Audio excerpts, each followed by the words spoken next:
नवपाषाण युग यानी कि नियोलिथिक एज। नियो से मतलब ही हमें समझ आ रहा है कि कुछ नया हुआ था। नियो मतलब नया, लिथिक मतलब पत्थर, नए पत्थर।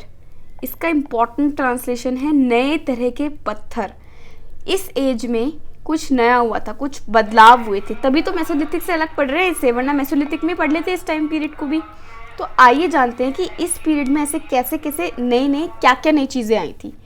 पहले तो इसका टाइम पीरियड देख लेते हैं। आज से 7,000 साल पहले से लेके आज से 1,000 साल पहले तक का जो समय है वो नियोलिथिक एज है।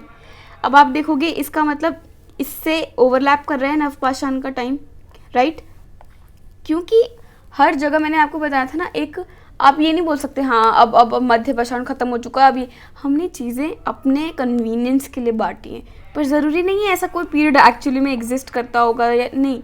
हमने बस समझने के लिए, आप जानवरों को पाना स्टार्ट कर दिया तो चलो उसको मध्य पाषाण बोल लेते हैं। अब खेती बाड़ी चालू हो गई थी, चलो इसको नवपाषाण बोल लेते हैं, राइट? तो हमने अपने कन्वीनियंस के लिए की हैं चीज़ें। तो 7,000 साल से लेके 1,000 साल पहले तक कौन सा पीरियड था? नवपाषाण या नियोलिथिक। इसमें कौन से ह्यूमन स्पीशीज डोमिनेंट है? होमो सेपियन सेपियन। होलोसीन, जैसे हम जानते हैं होलोसीन पीरियड स्टार्ट हो चुका है एनवायरनमेंट का। इसमें जो सबसे इम्पॉर्टेंट बदलाव जो आया था, जो बहुत ड्रास्टिक था, वो था खेती बाड़ी चालू। खेती स्टार्ट हो गई थी।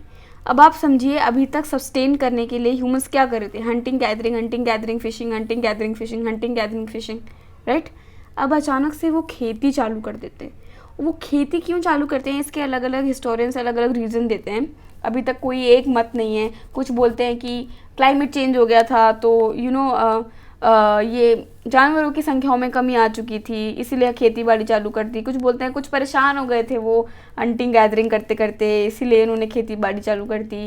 कुछ बोलते हैं यार अचानक से डिस्कवर कर लिया था, उसके बाद उनका मन ही नहीं किया हंटिंग गैदरिंग पे जाने का, इसलिए करने लग गए थे खेती।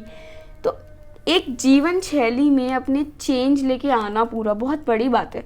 सोचिए, अगर आपके पापा इंजीनियर हैं और 35 साल से वो इंजीनियरिंग में किसी कंपनी में काम कर रहे हैं 35 ईयर्स से, और सडनली किसी दिन कुछ ऐसा हो जाए कि वो स्विच कर ले और टीचर बन जाए, तो कोई बहुत स्ट्रॉन्ग रीज़न रहा होगा ना कि उन्होंने इंजीनियरिंग के 35 साल के करियर को लात मार के टीचर बनना स्वीकार किया। तो इसी तरीके से हंटिंग गैदरिंग जो इतने सालों से चला आ रहा है, इसे छोड़ के खेती क्यों की? ये एक बहुत इंटरेस्टिंग क्वेश्चन है। तो इसका आंसर हम आगे आने वाले पेजेस में या वर्ल्ड हिस्ट्री में आपको देखने को मिलेगा कि क्यों कुछ लोगों ने या फिर कुछ कम्युनिटीज़ ने हंटिंग अडेप्ट की होगी। तो खेती बाड़ी चालू हो चुकी थी। खेती मतलब वही खेती करना, फार्मिंग करना, ज़मीन से पौधे उगाना। और बाड़ी मतलब बाड़ा इज़ बेसिकली ऐसी जगह जहाँ सेपरेटली आप एनिमल्स को डोमेस्टिकेट करके रखते हो। जैसे भैंस का बाड़ा बोलते हैं ना, भैंस जहाँ पर बांधते हैं वो बाड़ा है, ठीक है? तो वैसे खेती बाड़ी, क्योंकि खेती जहाँ होती थी वहाँ बाड़ा ज़रूर होता था, इसलिए साथ में इस टर्म को यूज़ करते हैं, खेती बाड़ी। और गाँव में रहना चालू कर दिया था लोगों ने धीरे धीरे, मतलब क्लियर करके पूरा ट्री व्री काट के इसे साफ करके जगह कि हाँ ये हमारा गांव है, इसमें से रहना चालू कर दिया था लोगों ने। अब नए तरीके के टूल्स आ गए थे जिसको बोलते हैं सेल्ट और पॉलिश्ड हैंड एक्सेस। ये बहुत इंपॉर्टेंट बात है क्योंकि इन्हीं के बेसिस पे हम ये एस्टैब्लिश करते हैं कि खेती बाड़ी चालू हो गई थी।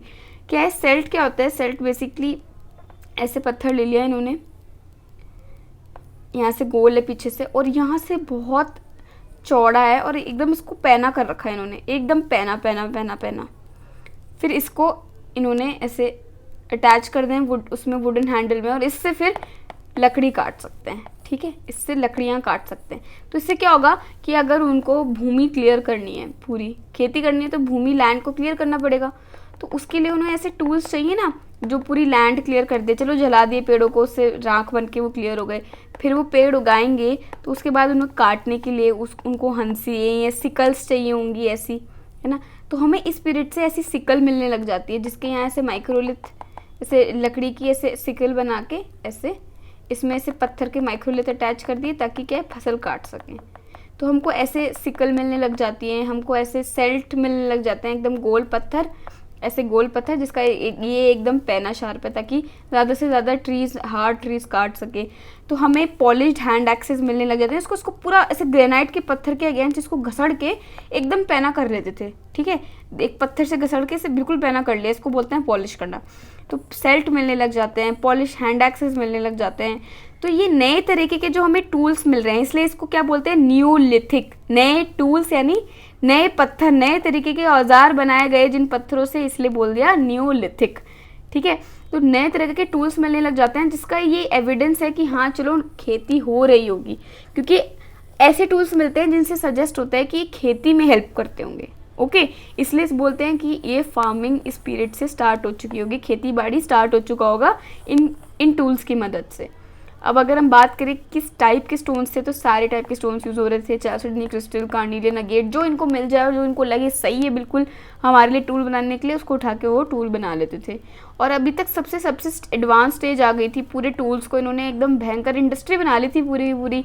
बाप से बेटा सीखता था कि यार टूल कैसे बनाते हैं, ठीक है, कैसे कट करना है उन्हें, कैसे शेप करना है उन्हें, कैसे शार्प करना है उन्हें, पॉलिश कैसे करना है, पूरी की पूरी आर्ट थी टूल्स बनाना भी। जिस तरीके से पेंटिंग्स बना रहे थे वैसे ही टूल्स बनाना भी एक आर्ट थी।